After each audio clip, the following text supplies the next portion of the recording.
Join me on a visit to Hunter Drug, where Richard Huckready is waiting to take your order. Pretty well known around town. The malts are old-fashioned, the soda's just 50 cents. Everything here is just like old times. I have so many people say, oh, wait, this sure takes us back in our younger days. Richard opened this shop in 1952 when he was just 23. He's been behind the counter ever since. A lot of these youngsters I seen when they were very, very young, and then they come in later on and with their husbands or wives and children and grandchildren. So what's going on here? Greensburg, that's what. Founded in 1886, it is the quintessential Kansas town of 1500. It is here you'll find the world's largest hand-dug well, a kind of attraction that stops passing motorists in their tracks. There are picturesque homes reminiscent of the grandeur of days gone by. And there are 12 churches like First United Methodist, making Greensburg a sturdy loop on the country's Bible Belt. The Reverend Gene McIntosh. People were born and married here, and so it's an important part of their life, the religious faith. Now that you know what Greensburg, Kansas was about, you will know better what it has lost.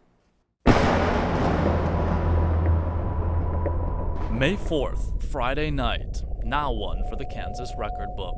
A tornado as powerful as they come was bearing down on little Greensburg, Kansas. It was a bully, you might say, picking on a defenseless child. Media reports had residents scrambling for shelter. I just prayed the whole time I was down there for God to protect me. So too was Reverend Gene McIntosh. We were praying out loud, all of us. For so many here, the prayers lasted only seconds. It was now God's turn to keep them here on earth or take them to a higher place. It started feeling serious then. The debris was coming in the window and falling from wherever down the stairs. The insulation and dirt and whatever else was flying in there. What lasted 5 minutes felt like hours to those who heard the world literally crashing around them. Pushed up against the walls trying to suck us out.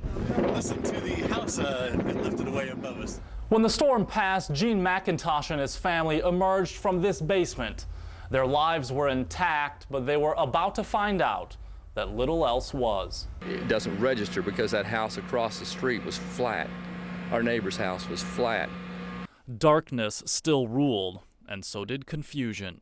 The homes are all gone, and there's people just wandering everywhere. Parents clutched their children as emergency crews hoarded residents to safety. When daylight came, it lifted the veil on a night of destruction. It reminds you of Nagasaki. This is absolutely devastating. It looks like ground zero. From the air, the destruction even more dramatic. From satellite photos, it is plain eerie. Before, after. Greensburg before, Greensburg after. 1,400 people in this community, and I believe that 95% of the homes are gone. When residents are led back into the town, they see reality for themselves. The Greensburg of old is no more. The hand-dug well museum, a twisted mess. That beautiful home that spoke of another time, lifted away. The mantelpiece is all that's left, its owners with a defiant message that it will be back. On Main Street, the quaint old Hunter Drug is now a pile of bricks. Owner Richard Huckready thanked his family and customers, calling this an early retirement. They're all very special. Very, very special. And then there's First United Methodist Church. Its building battered, its steeple gone. Reverend Gene McIntosh will see it for the first time.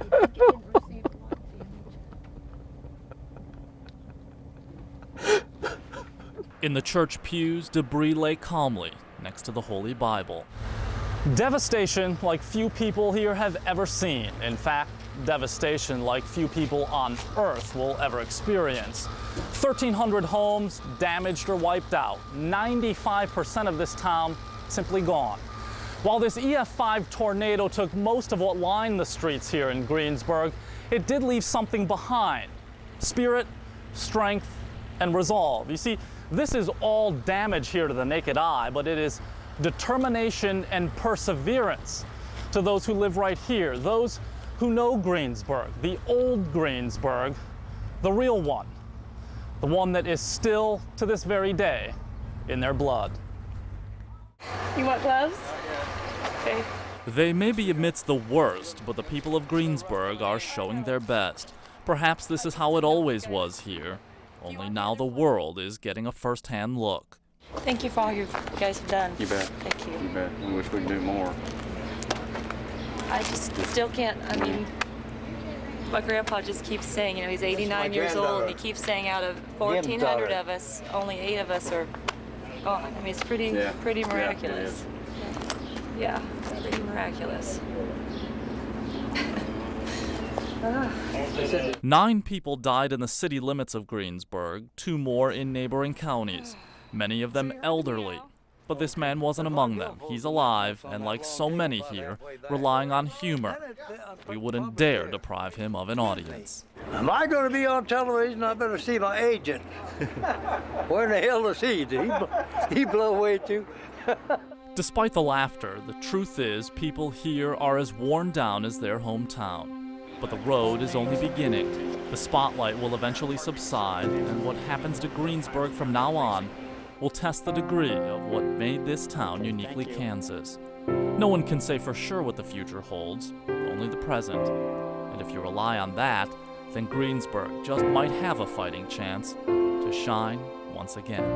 That connection that says, man, I've lost it, but it's so good to see you. We're here, we're alive.